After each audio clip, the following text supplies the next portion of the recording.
ახლა კვლავ ვინაცვლებს სტუდიაში, სადაც მარისი კობახიძე, სინდისის პატიმრის თორნიკე გოშაძის დედა ჩვენთან ერთად. ქაბუტონ მარისი, მოგესალმებით, მადლობა სტუმრობისთვის. დიდი ხანი აღარ შევხვედრივართ და მიხარია თქვენი ნახვა. გამარჯვებული ბიჭების საქმეო. დღეს აი ასე თქვა. რეჟიმის პატიმრების ადვოკატმა ხო ფურცელაძემ და მე მგონი მართლა სწორი სახელი დაარქვა და გამარჯვებული ბიჭების საქმე უნდა იყოს რეალურად თავისუფალი და გამარჯვებული ბიჭებისაც და ქვეყნის საქმედ უნდა გადაიქცეს და ეს ასე იქნება. მე ამაში დარწმუნებული ვარ. მაგრამ ქაბუტონ მარისი, აი სიტყვები, რომელსაც ვისმენთ ჩვენ ამ დასკვნით ხდომებზე განსაკუთრებით პატიმრებისგანაც, ადვოკატებისგანაც არის მართლა აი ყველა თითქოს ერთმანეთზე უფრო ემოციური, ისტორიული და აი მართლა ისტორიის სახელმძღვანელოებშია შესატანი თითოეული სიტყვა, რასაც ჩვენ ვისმენთ. მოლოდინი მაინტერესებს, თვითონ ბიჭებს როგორი განწყობა აქვთ, თორნიკეს, მის მეგობრებს, აი იქ მყოფებს, რა მოლოდინი აქვთ, იმიტომ რომ დღე-დღეზე უკვე იქნება საბოლოო გადაწყვეტილებები. მოგესალმები თამარ, მივესალმები მაყურებელს და მადლობა რომ სულ ჩვენ გვერდით ხართ. მადლობა თქვენ. იცით რა არის, მართლაც ყველა ადვოკატის ნათქვამი სიტყვა იყო ყოველთვის ემოციური. იყო დასკვნითი და საბოლოო სიტყვა პატიმრებისა, რომლებიც აი საოცარი სიტყვები თქვეს მათ, აი მე ეს დარჩება ისტორიას და დარჩება ჩვენ ოჯახებს, აი ეს ციტატები, რომელიც მათ თქვეს, თითქოს გაიზარდნენ ამ 9 თვეში. და დღეს ყველაზე ემოციური იყო ფურცელაძის ნათქვამი სიტყვები, მან შეაფასა ესენი გამარჯვებული ბიჭების საქმე, ესე დაარქვა და მე იმათ ხოცრემლი ყველა ვტიროდითო აღნიშნეს დარბაზიდან. აი აქ სხვათა შორის მოწერილ ჩვენი ჟურნალისტის მოწერილ ტექსტსაც რომ მკითხულობდით, მართლა ყველა ვტიროდით, აი აქ ნიუსრუმშიც მეც ვიყავი მარტო სახლში და ძალიან მომერია ცრემლები და ეს იყო მართლა გამარჯვებული ბიჭების საქმე.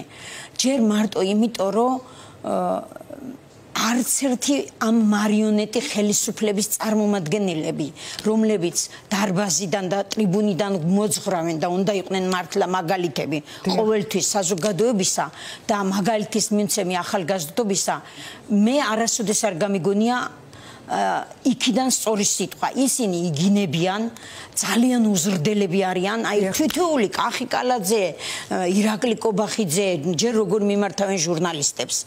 იმათგან რა უნდა ისწავლოს ახალგაზრდობამ. მე ვთვლი რომ თურმე აი რადგანაც შემიშვილი აქ იმიტომ არა, თურმე აი ამ ბიჭებისგან თვითონ იმათმა უნდა ისწავლონ, როგორ შეიძლება იყოს ადამიანი. მიუხედავად 9 თვიანი ტანჯვისა ციხეზე, სიცხისა, აუტანელი მდგომარეობისა, ითქვა იქ ტარაკნებისა და რა ვიცი, მთელი უბედურებისა, მათ გუშინ ჩვენ მოსამართლეს თამარ მჭედლიშვილს თითოეულმა პატიმარმა მადლობა გადაუხადა. ეს იყო საოცარი იყო. ქაბუტონ მარისი, ზუსტად ვიხსენებდი, მე და თქვენ არაერთხელ გვისაუბრია თამარ მჭედლიშვილთან დაკავშირებით, როდესაც თქვენ გამოხატავთ ხოლმე თქვენ მოლოდინებს და რაღაცა სულ პატივისცემით და დადებითად მოიხსენიებთ. მე სულ გეკამათებით ხოლმე, რომ ნუ გაქვთ მეთქი ասეთი მოლოდინი თამარ მჭედლიშვილისგან, მაგრამ აი ბიჭებმაც როგორ დაუდასტურეს გუშინ და რაც არ უნდა გამოაცხადო გადაწყვეტილება ჩვენ მაინც ამ პატივისცემას შევინარჩუნებთო და აი რაღაცა ძალიან მე ვესწრების სხვა პროცესებსაც და ვადარებ იმიტომ ვადარებდი ერთმანეთს და არც ერთ პროცესზე არ შემხედრია დასრულდა ჩვენი პროცესები ისე რომ განა არ ქონია არ მოუწია ჩვენთვისაც შენიშნა დარბაზისთვინაც და პატიმრებისთვინაც, მაგრამ არც ერთი პატიმარი არ გაუძევებია მას დარბაზიდან და არც მათ შორის ჩვენ. და აი კი ვნახეთ გალოსტაშვილთან რეზო კიკნაძე დღეს ძლივს მოვიდა ის მწერდა მეწერილში რომ ძალიან მომენატრენ ჩემი ბიჭებიო რა ასე იწერებოდა და დღესვე იყო იქ რაღაცა ცოტა ისეთი მკაცრი ის მე დარწმუნებული ვარ იქ არც ერთი პატიმარი იმ სიტყვას არ ეთქოს რაც თქვეს 8 კაციან ჯგუფში პატიმრებმა და ეს მე დღეს თორნიკესთან ვიყავი მოკლე პაემანზე და მე ჩემშვილს მადლობა გადაუხადა იმისათვის რომ მან თქვა საოცარი სიტყვა რასაც მე თვითონ არ ველოდი და ნინო ლომინაძემ რო წამოვედი თქვა რომ სახლში რომ მივედი ვიტირეო მე თორნიკეს სიტყვისთვისო და მან თქვა რომ მაშინ მე მივხვდიო რომ ჩვენ ადვოკატები ყოფილვართ ძლიერებიო როცა პატიმარი ამბობს იმ სიტყვას ის არის მათი დამსახურება და მინდა ამ სტუდიიდან ყველა ადვოკატს, ყველას აბსოლუტურად ყველას ინდივიდუალურებისაც და ჩვენსაც რა თქმა უნდა მადლობა გადაუხადო ამ დაუზოგავი შრომისთვის. აი დაუზარელი შრომისთვის საოცარი და ადამიანური მათ გაიმარჯვეს რეჟიმზე.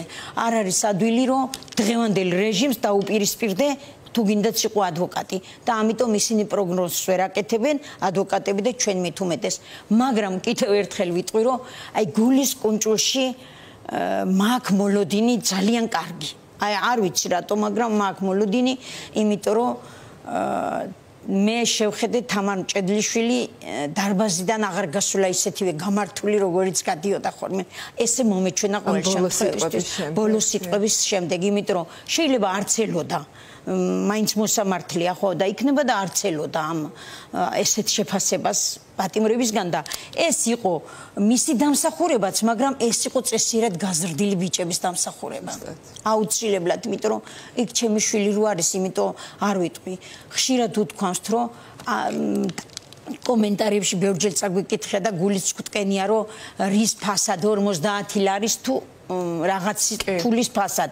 ფულის ფასი არ იციან პროტესტში მყოფმა ადამიანებმა, ფულის ფასი იციან ქოცების მომხრეებმა და ეს ძალიან კარგად ვიცი არჩევნების დროს, როცა თვითონ ჩემუბანში 100 ლარი ჩაიდეს ახალგაზრდებმა. და აი ზუსტად იმას ეხებოდა, მაინც ვთქვი, რომ თორნიკეს სიტყვებს მეთქი, მარტო თორნიკესაც წავიკითხავ, შეცდომა თუ ვინმე ფიქრობს, რომ სინდისის ქონას ფინანსური მხარდაჭერა სჭირდება, ხოლო თანაგრძნობის გამოხატვას ვინმესგან დაორგანიზება ან მითითების მიცემა. აი ხო ეს ხო არ არის სხვა უკარნახეს მათ თვითონ ფიქრობენ ამას და ზუსტად ესია ისინი ყველანი არიან სამშობლოსათვის თავდადებული ბიჭები და კიდევ უფრო ამაყი ვარ მე დღევანდელი იმ ადვოკატის სიტყვების მერე კი ბატონო ნამდვილად და ხო ნუ სულ რამდენიმე დღე რჩება 1 სექტემბერს ველოდებით 2 სექტემბერს ველოდებით ხო და 3 სექტემბერს კი ბატონო და 3 სექტემბერს ერთმანეთის მიყოლებით იქნება გადაწყვეტილებები და ამ გადაწყვეტილების გამოცხადებამდე კაპიტან მარიზი თუ გნებავთ რომ მიმართოთ გნებავთ ბიჭებს გნებავთ მოსამართლეს ვისაც გინდათ გაქვთ რამდენიმე წუთი რომ გააკეთოთ განცხადება თქვენ მოსამართლეს ჩემმა შვილმა საოცარი სიტყვებით მიმართა და მეც იგივეს გავიმეორებდი ალბათ რომ მე დარწმუნებული ვარ რომ თამარ მჭედლიშვილს და ყველა მოსამართლეს ღამეები ალბათ ბევრჯერ გაუთენებიათ წიგნის კითხვაში და გამოიყენონ თავიანთი ცოდნა და პატივისცენ საზოგადოებას და ყველას და პატივისცენ იმ ბიჭებს, რომლებიც სამშობლოს სიყვარულისთვის იყვნენ გასულები და არავის არ უფიქრია, ქვა ესროლა და პოლიციელს მოხვედროდა. ის იყო პროტესტი, რომელიც გამოიწვია საქართველოს მოსახლეობაში დღევანდელმა პოლიციამ, იმიტომ რომ მე დავდიოდი იმ აქციებზე და ვიცი, რასაც აკეთებდა საქართველოს ვითომ მთავრობა და ისინი ამუშავებდნენ იმ პოლიციელებს და იმ პოლიციელებსაც ვინც იყო დარბაზში ძალიან დიდი შეცდომა ჩაადენინეს თავიანთი ცრუმოწმეობის გამო. ბიჭებს კიდევ მივმართავ დღესაც უთხარი თორნიკეს და აქედან ვეტყვი რომ ჩვენ გვაპატიეთ რომ ამდენ ხანს 9 თვეა თქვენ ციხეში ხართ და ჩვენ გვეგონა რომ არ იქნებოდით მანდ, მაგრამ აუცილებლად რადგანაც 9 თვე მოითმინეთ, მოდი კიდევ არ ვიცი რა იქნება, მოვითმინოთ, მაგრამ თქვენ აუცილებლად იქნებით თავისუფლები, იმიტომ რომ ჩვენ კიდევ უფრო მეტად ვიბრძოლებთ თქვენი განაჩენის მერე დარწმუნებული ყავით ამაში და ეს აუცილებლად ასე იქნება, იმიტომ რომ ვიქნებით 13-შიდაც, ვიქნებით 4-შიდაც, მე არ შეიძლება მე ამასაკში ვთქვა უარი არჩევნებზე წასვლაზე, მაგრამ არ ვაპირებ რომ მივიღო არჩევნებში მონაწილეობა ნამდვილად და რა ვიცი, ვისაც როგორც უნდა ისექნას. მე პირველად არ ვღებულობ მონაწილეობას არჩევნებში და წარმატებებს უსურვებ ყველა პარტიას ჩვენსაც რა თქმა უნდა, ნეტამს და დაამარცხონ ოცნება. მაგრამ ჩვენ ოცნებას აუცილებლად დავამარცხებთ. კი ბატონო, აუცილებლად ასე იქნება. ქაბატონო მარიზი, ძალიან დიდი მადლობა.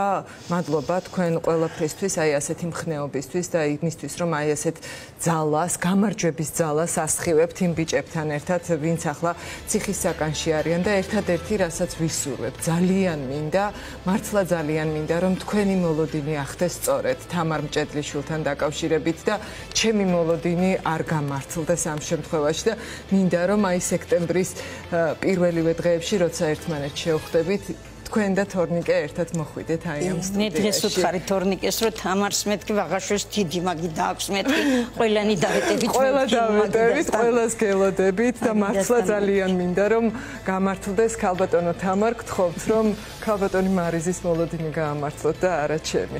დიდი მადლობა ყურადღებისთვის, მადლობა ქალბატონ მარიზის